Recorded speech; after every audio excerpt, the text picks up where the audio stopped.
सत श्री अकाल जी साਰਿਆਂ ਨੂੰ welcome to my YouTube channel. So करते हैं पिछली वीडियो को कंटिन्यू एक्सप्रेस एंट्री प्रोग्राम के साथ। एक्सप्रेस एंट्री प्रोग्राम जो कि मेन चल रहा है आजकल का प्रोग्राम। इसमें क्या है, आपको डायरेक्ट पीआर आप परमानेंट रेजिडेंस होंगे अपनी कंट्री से ही डायरेक्ट। अब इसमें क्या क्या चीज़ है, ये एक ऑनलाइन प्रोसेस है, सारा ही प्रोसेस ऑनलाइन रहेगा। मैं आपको इसके बारे में बताता हूँ कि क्या क्या चीज़ होती है, क्या क्या इसमें एक्सपीरियंस आपको चाहिए होता है, कौन कौन सी इसके अंदर कैटेगरीज होती है। मेनली ये जो वीज़ा है ये होता है स्किल्ड वर्कर्स के लिए। स्किल्ड वर्कर्स, आप किसी कंपनी में जॉब कर रहे हैं, आपके पास कोई वर्क एक्सपीरियंस है या कुछ भी जिस फील्ड में आप जॉब कर रहे हैं, राइट। सबसे पहला इसमें रहता है कैनेडियन एक्सपीरियंस क्लास। अब कोई भी इंडिया से गया, राइट, या किसी भी कंट्री से कनाडा के अंदर है, वो वहां की कंपनी में जॉब कर रहा है फ्रॉम लास्ट 3 इयर्स, मतलब कि आपको 3 साल का एक्सपीरियंस हो चुका है। You are eligible to apply for a express entry program in which class?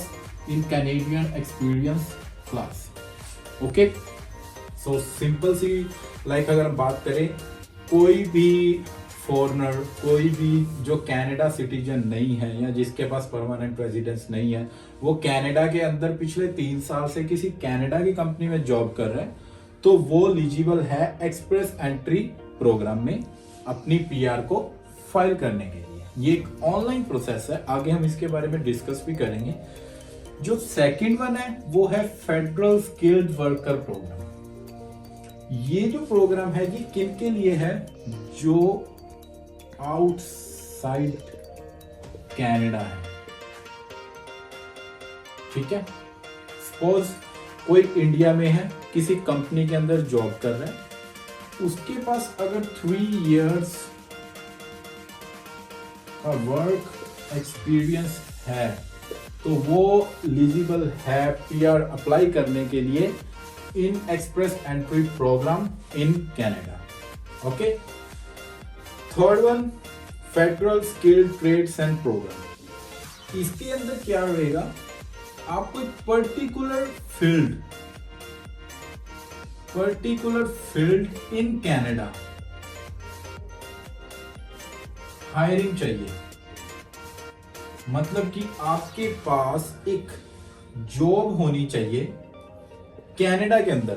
अपनी कंट्री से बैठे बैठे आपने ऑनलाइन चेक करना है कि वहां पे सपोज इंजीनियर्स की जरूरत है, डॉक्टर्स की जरूरत है। If you are eligible for this job, for उस जॉब के लिए आप एलिजिबल हैं, आपके जो पॉइंट्स आगे हम डिस्कस करेंगे उसके बारे में, तो you just have to apply in federal skilled trades program. Okay. इसमें आपको 3 साल का एक्सपीरियंस चाहिए, प्लस और चीजें भी चाहिए, वो हम आगे डिस्कस करते हैं। इसके अंदर जो रहेगा ट्रेड्स के अंदर, आपको एक जॉब चाहिए, इंडिया से ही जॉब चाहिए। There is no need of job. अगर आप इसमें बात करें, कोई जरूरी नहीं है कि आपको कनाडा में किसी कंपनी में जॉब मिले। You just go over there and searching for new jobs. You just have a PR from your own country, right. So आगे डिस्कस करते हैं क्या क्या चीजों की जरूरत, क्या क्या फाइल्स के अंदर जरूरत चाहिए, क्या क्या इसके अंदर अप्लाई करने के लिए आपको स्टेप बाय स्टेप में डिस्कस करता हूँ। मेन क्वेश्चंस रहते हैं for apply for experience program. सबसे पहले आपकी नेशनैलिटी, आप कौन सी कंट्री से बिलोंग करते हैं, नेशनैलिटी। उसके बाद आपकी एज कितनी है। उसके बाद लैंग्वेज एबिलिटी, मतलब कि अगर आपने इस प्रोग्राम के अंदर अप्लाई करना है, आपको आइल्स एग्जाम देना पड़ेगा। और अगर हम कुछ ऐसी भी कनाडा के अंदर प्रोविंस हैं, अगर हम क्यूबिक की बात करें मॉन्ट्रियल, वहाँ पे आइल्स आपको नहीं भी देना चाहते। अगर if you know about French, तो वहाँ पे फ्रेंच लैंग्वेज एबिलिटी टेस्ट भी होता है, बट मेनली सभी आइल्स ही करते हैं। अब इसमें आइल्स का भी एक थोड़ा सा समझने वाली बात है। इसमें जो हमने आइल्स करनी है वो करनी है जनरल ट्रेनिंग। जो स्टूडेंट्स हैं वो करते हैं एकेडमिक, और जिन्होंने डायरेक्ट पीआर के लिए अप्लाई करना है, लैंग्वेज एबिलिटी टेस्ट उनका जो सा होगा वो होगा जनरल ट्रेनिंग में आयल्स। ठीक है, उसके बाद आपने जो ऑनलाइन फॉर्म है उसके अंदर आपने अपने फैमिली मेंबर्स के बारे में बताना है, like if you have a kids, you have husband, you have wife, all that, ये सब कुछ आपने बताना है। आफ्टर दैट क्या है आपकी education, what ever you can do, it's like 12th, your graduation, your masters, or another like course if you like do. Like there are double masters also. Some have an interest in like MTech and MBA too. So whatever you can do in your like past education. उसके बाद है आपका work experience, आपकी कौन सी company में job कर रहे हैं, राइट? आपकी वहाँ क्या डेजिग्नेशन है, आप क्या है, आप इंजीनियर हैं, आप डॉक्टर हैं, आपको हर चीज मेंशन करनी पड़ेगी। At last details on a job offer, ये उनके लिए है जो थर्ड प्रोग्राम था कि क्या आपके पास कोई जॉब ऑफर है कनाडा से, अगर है तो ये आपने उसमें मेंशन करना है। ओके, आगे डिस्कस करते हैं क्या क्या स्टेप्स रहेंगे इसमें अप्लाई करने के लिए।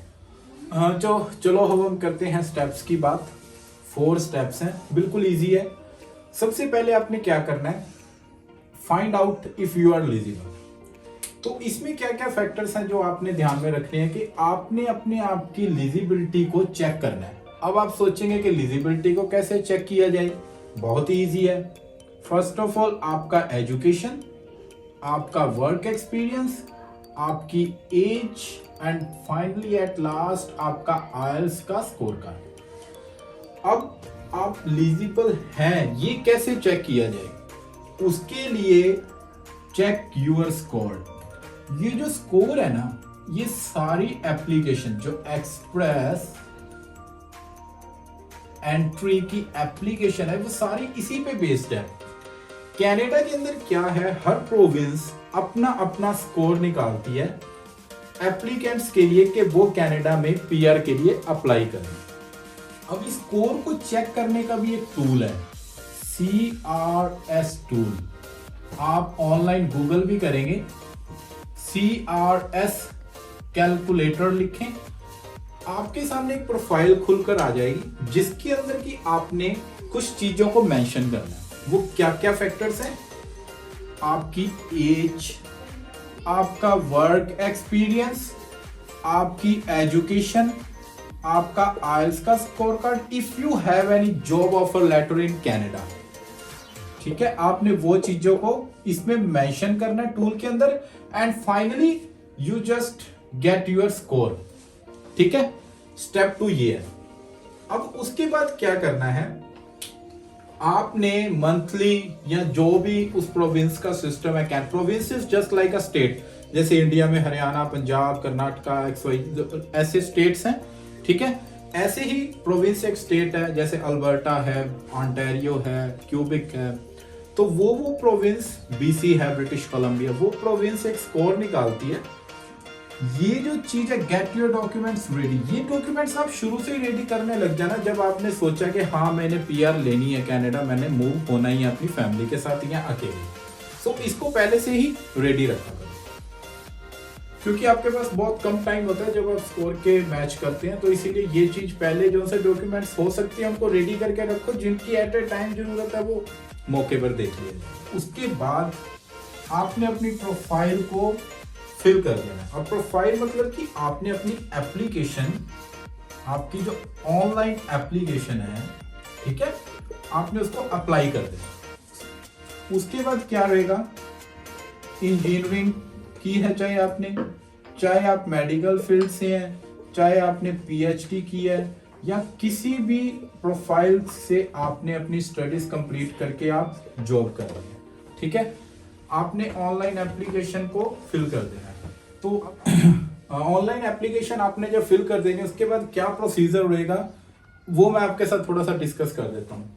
सो मेनली है क्या, एक पूल है। सपोज जैसे कि एक एग्जांपल के तौर पे अगर हम बात करें, जो आपका स्कोर है, सपोज वो बन गया 383, राइट, ये एक एग्जांपल है। तो अल्बर्टा ने जॉब निकाली, अल्बर्टा कनाडा, ठीक है, प्रोविंस है, उसने जॉब निकाली। उसने क्या किया, जो अपना स्कोर था उन्होंने वो सपोज रखा 350, ठीक है। तो आपको पता लग गया कि 350 उसने स्कोर निकाला and you are eligible because you have 383। So आपने अप्लाई कर दिया। अप्लाई करने के बाद क्या हुआ, उनको जो जो डॉक्यूमेंट्स की एप्लीकेशन में नीड है वो डॉक्यूमेंट्स मैं आपके साथ आगे फर्दर शेयर करता हूँ कि क्या क्या डॉक्यूमेंट्स, और वो डॉक्यूमेंट्स जो आपको परमानेंट रेजिडेंस अप्लाई करने के बाद, ठीक है। तो ये रहा सारा स्टेप बाय स्टेप जो हमने शेयर किया आपके साथ। कोई भी आपके माइंड में कंफ्यूजन है, किसी भी रिगार्डिंग आपने कुछ पूछना है, कमेंट सेक्शन में कमेंट कर सकते हैं, या फिर मेरा ईमेल एड्रेस है, आप वहां भी मुझे ईमेल करके पूछ सकते हैं। बात है सिर्फ और सिर्फ आपके स्कोर की, ये स्कोर मैटर करता है बस, ठीक है।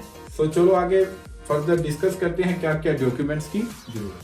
सो जो अब हम बात कर रहे हैं डॉक्यूमेंट्स की, डॉक्यूमेंट्स फॉर एप्लीकेशन। सबसे पहले हम बात करेंगे एप्लीकेशन, मतलब लाइक जो हमने अप्लाई करना है उसके लिए क्या क्या डॉक्यूमेंट्स की नीड होगी। जो हमारा फर्स्ट डॉक्यूमेंट रहेगा आपका पासपोर्ट, ठीक है। सेकंड डॉक्यूमेंट जो आपका रहेगा एप्लीकेशन के लिए वर्क एक्सपीरियंस। थर्ड रहेंगे आपके एजुकेशनल डॉक्यूमेंट्स, बट इसमें थोड़ी सी अलग बात है जो मैं आपको बताऊंगा। ये एजुकेशनल जो डॉक्यूमेंट्स हैं ये आपको असेस करवाने पड़ेंगे अकॉर्डिंग टू कैनेडियन स्टडीज। सो ये असेसमेंट हो जाते हैं। सपोज जैसे आप अपने डॉक्यूमेंट्स किसी भी जो वहाँ के लॉयर हैं या लाइक वहाँ पे जो कंसल्टेंसीज हैं उनको हम भेजेंगे, वो असेस करके अकॉर्डिंग टू कैनेडियन स्टडी हमें अपने डॉक्यूमेंट्स देंगे। अगर आपके पास कोई जॉब ऑफर है कनाडा में, आपको वो डॉक्यूमेंट चाहिए होगा, और आपका आईएलटीएस का score card.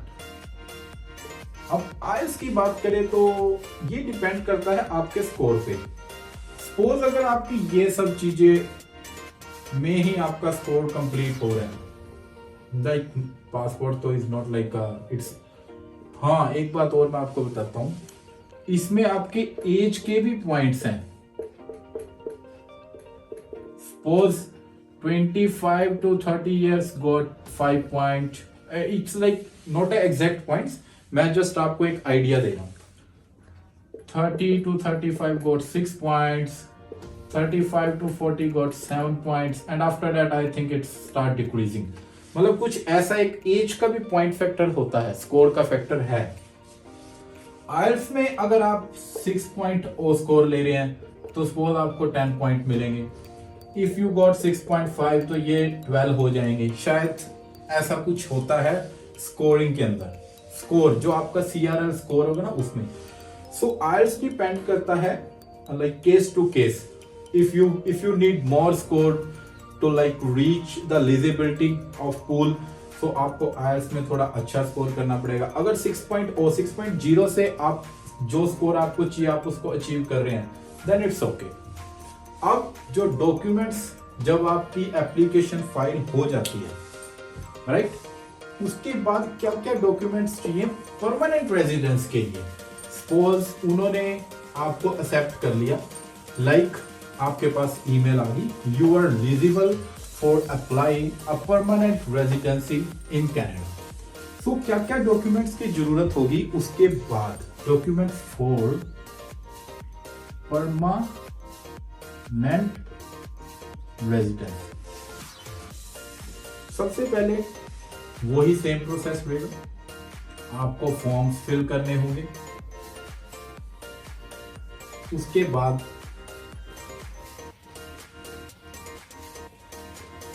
full details of your family, like if you have kids, उनके date of birth certificate in English. ठीक है, सभी के डेट ऑफ बर्थ सर्टिफिकेट सभी के चाहिए। लाइक अगर आप अप्लाई कर रहे हैं, आपके हस्बैंड, आपके किड्स हैं, बच्चे हैं, सबके लिए डेट ऑफ बर्थ चाहिए। अब इसके अंदर आपके किड्स तो हैं मेंशन, बट आपके मॉम डैड नहीं है, ये बात ध्यान रखना।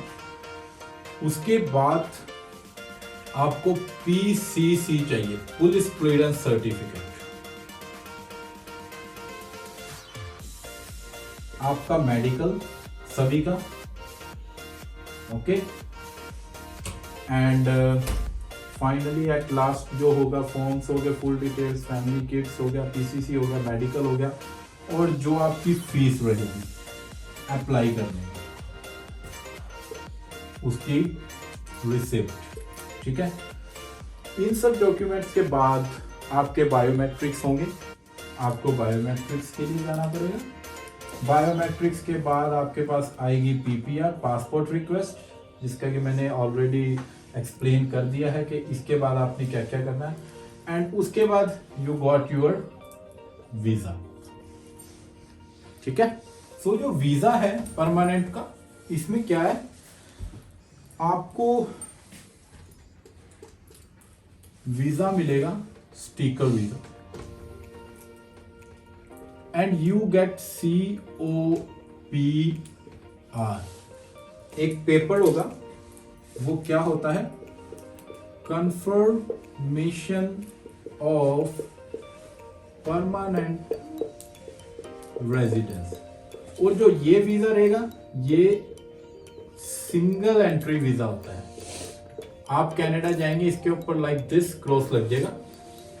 वहां जब आप उतरेंगे, इस डॉक्यूमेंट के बिहाफ पे आपका PR कार्ड प्रिंट होने के लिए अप्लाई हो जाएगा। ओके, कंफर्मेशन आपकी इंडिया में ही हो चुकी है, बट जो आपका कार्ड प्रिंट होगा वो आप जब कनाडा एयरपोर्ट पर जाएंगे, वहां जाकर प्रिंट हो जाएगा। And finally like after 1 or 2 months you get your PR card। तो ये था सारा process. Thanks for watching full video. Please like, subscribe my YouTube channel. If you need any help, please email me for further.